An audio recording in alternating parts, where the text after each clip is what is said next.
शिवम, मुझे बताइए, अतीक अतीक भाई और आप उस बहस में साथ थे। मैं बड़ा एक सीधा सवाल पूछता हूं, अब क्या हो गया? और सुधांशु जी एक एग्जाम्पल देते हैं। अभी पिछले दिनों उन्होंने लगातार उसको इस्तेमाल किया कि तमिलनाडु में जो है एक गांव है कोलतार, वहां पर जो है 90% 80% आबादी मुस्लिम्स की हो गई, तो वहां पर वक्फ ने सारी जमीन को क्लेम कर दिया और ये कह दिया कि यहां पर कोई हिंदू नहीं रहेगा और यहां पर इस तरह की कोई भी धार्मिक एक्टिविटीज नहीं करी जाएंगी। मामला हाईकोर्ट में गया और हाईकोर्ट में जाने के बाद यह कहा गया कि इस तरह के आधार से तो अगर हिंदुस्तान के बाकी हिस्सों में देखें तो हिंदू मेजोरिटी में रहता है, तो क्या अपनी रिलीजियस फ्रीडम को मुस्लिम नहीं मनाएंगे? तो जब ये कहते हैं कि इस तरह से हिंदुस्तान जो है कभी मुस्लिम राष्ट्र नहीं हो सकता, तो आप बिल्कुल गलत कहते हैं, झूठ कहते हैं, इसमें कोई तर्क नहीं है। और जहां तक अच्युतानंद को इन्होंने कहा कि कब उन्होंने कहा, ये मेरा ख्याल 2007-2008 की बात रही होगी जब उन्होंने ऐसा कहा, और आज हम 2023 में हैं। और जब वो इस तरह की बात करते थे और उसके बाद ओमान चांडी कांग्रेस के इस तरह की बात करते थे, उसके बाद उस बात को भी अप्रोक्सीमेटली 10 साल हो गए। तो जब वो उस समय फ्लोर ऑफ द हाउस 7,000 कहते थे कि 7,000 महिलाओं बच्चियों के साथ ऐसा हो चुका है, तो आज वो 32,000 क्यों नहीं हुआ होगा? दूसरी बात यह है कि कश्मीर में जिस तरीके से, जैसे ही हिंदुस्तान में ही है कश्मीर, मैं पूरे उम्मीद करता हूं कि ऐसा ही मानते हैं हमारे अतीकुर रहमान, वहां पर जब हिंदू जो है माइनॉरिटीज में चले गए तो उसके बाद क्या हाल हुआ इस देश ने देखा। उस फिल्म पर भी ऐसे ही ड्रामा क्रिएट हुआ, उस फिल्म को भी ऐसे ही बोगस, फर्जी, बेकार, कांग्रेस के पूरे मीडिया ने, सबने फर्जी कहा लगातार। एक बड़ी इंटरेस्टिंग चीज कही आलोक जी ने, वो कश्मीरी फाइल से कश्मीर के हालात सुधर गए क्या? नहीं, बिल्कुल नहीं सुधरे। सुधरे तो मिशन कश्मीर से भी नहीं है कश्मीर के हालात, सुधरे तो बाकी किसी और चीज से भी नहीं है। रिलीजियस फ्रीडम के नाम पर पीके बनाने वाले आमिर खान के बनाने के बाद मुझे लगता है किसी की भी धार्मिक मान्यताएं सुधरी तो है नहीं। लेकिन उनसे नहीं पूछा आपने ये तमाम सवाल जो आज आप पलटकर केरल फाइल्स पर बात कर रहे हैं कि इससे कुछ सुधरेगा क्या। फिल्में समाज का आईना होती हैं। आपके मुख्यमंत्री की बाइट है जहां वो कह रहे हैं कि 7,000 बच्चियों के साथ ऐसा हुआ है, आज यहां पर प्रवक्ता आकर कह रहे हैं नहीं नहीं नहीं ऐसा कुछ नहीं है, ये तो जबरदस्ती का प्रोपेगेंडा है। खैर, ये कहते हैं कि इस तरह की बातें नहीं होती, हॉस्पिटल्स की बातें नहीं होती, तमाम चीजों की बातें नहीं होती, इन्फ्लेशन की बातें नहीं होती। आप ही तो हैं जो बजरंग दल को बैन करने की बात करते हैं। सामने वाले को अगर फुल टॉस दोगे तो बाउंड्री के बाहर तो पड़ोगे ही ना जाकर। अब अगर आप कहेंगे, आपके नेता कहेंगे कि मैं बजरंग दल को बैन करूंगा, तो जाहिर है पॉलिटिकल रिएक्शंस होने हैं। हिमाचल के मुख्यमंत्री भी बैठकर अगर इस तरह की बातें करेंगे या कह देंगे कि, या फिर छत्तीसगढ़ के कह देंगे कि इस बारे में सोचा जाएगा, विचार करेगा, उसके बाद देखा आपने कि ये तो हनुमान जी के बारे में इस तरह की बातें करके तो हमने गलत कर दिया, सेल्फ गोल कर लिया, तो अब कह रहे हैं अब हम मंदिर बनवाएंगे। अरे मंदिर बनवाने वाले।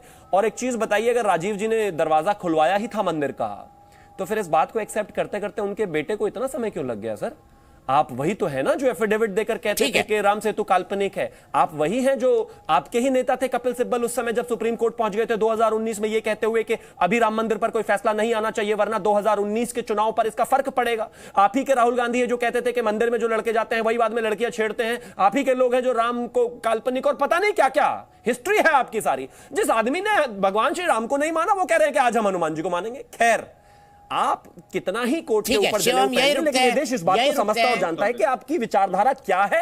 चुनाव है, आपकी मजबूरी है, शुभकामनाएं। ठीक है, यही रुकते हैं, ब्रेक के लिए रुकता हूं। ब्रेक के बाद बजरंग बली पर भी बात होगी। बजरंग बली जिसके बारे में कहा जाता है अष्ट सिद्धि नवनिधि के दाता, असवर दीन जानकी माता, तो मेहरबानी उस भगवान राम की जिसकी कृपा से ये पूरी दुनिया चल रही है। लेकिन दूसरा बड़ा मुद्दा क्या है? दूसरा बड़ा मुद्दा बजरंग बली को लेकर है। कांग्रेस ने क्यों कहा मुझे नहीं समझ आया। उन्होंने अपने मैनिफेस्टो में जब बैन की बात की तो उन्होंने कहा कि बजरंग दल और पीएफआई जैसे संगठनों को वो बैन करेंगे। हालांकि बैन लगाना राज्य सरकार का काम नहीं है, वो सिर्फ केंद्र कर सकता है। लेकिन पीएफआई और बजरंग दल को साथ रखा तो लेकर उड़ली बीजेपी इस पूरे मुद्दे को। और अब बजरंग बली कर्नाटक चुनाव के सबसे बड़े नैरेटिव बन गए हैं। गुरुराज हुल्लर साहब, जैसे क्या मुझे नहीं पता है, कुछ लोग कहते हैं कि कांग्रेस ने शायद इसलिए लिख दिया क्योंकि वो चाहते थे कि मुस्लिम जेडीएस के पास ना चल जाए, मुस्लिम उनके साथ कंसोलिडेट हो जाए, तो उन्होंने पीएफआई और बजरंग दल को साथ साथ लिख दिया। गुरुराज हुल्लर साहब, क्या आपको लगता है कि आलोक शर्मा जी की पार्टी ने गलती की? और दूसरा मैं चाहता हूं इस पूरे मसले पर जेडीएस का क्या स्टैंड है, बजरंग बली वाले मुद्दे पर, भगवान हनुमान के मुद्दे पर, और दूसरा द केरल स्टोरी के मुद्दे पर।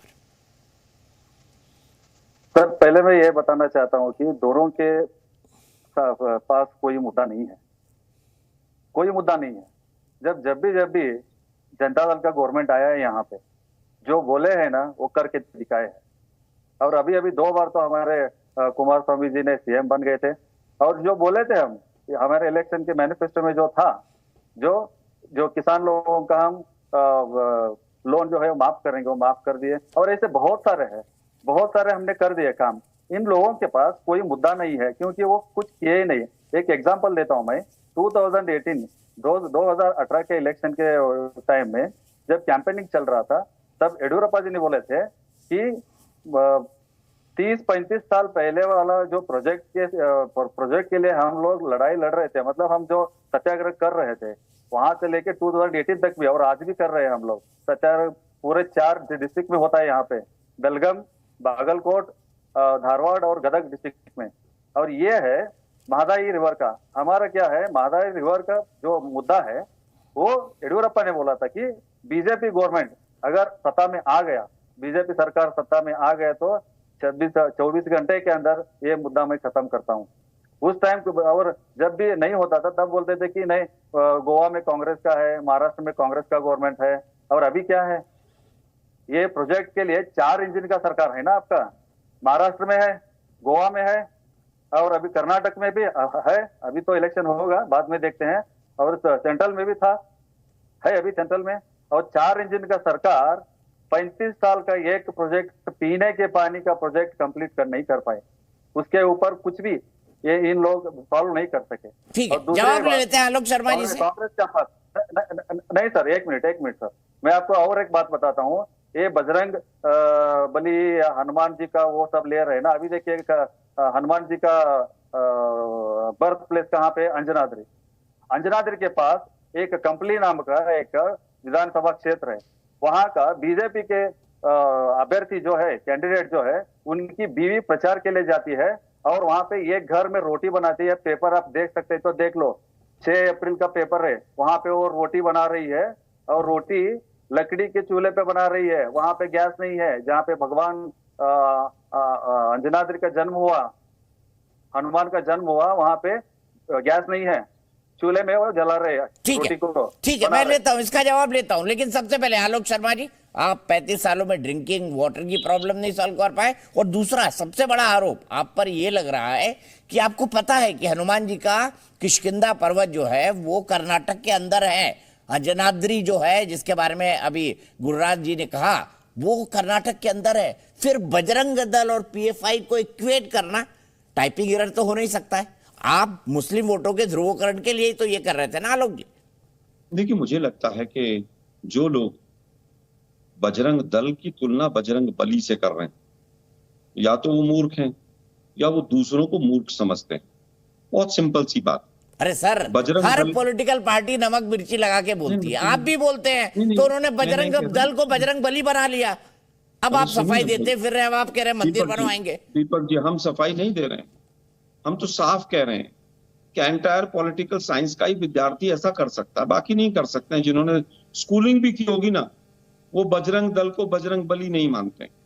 बजरंग दल एक कोई आध्यात्मिक संगठन नहीं है। बजरंग दल पूरी तरह से विशुद्ध बीजेपी का एक हुड़दंग करने का संगठन है। पिछले 3 रामनवमी पे 100 से ज्यादा केस दर्ज हुए।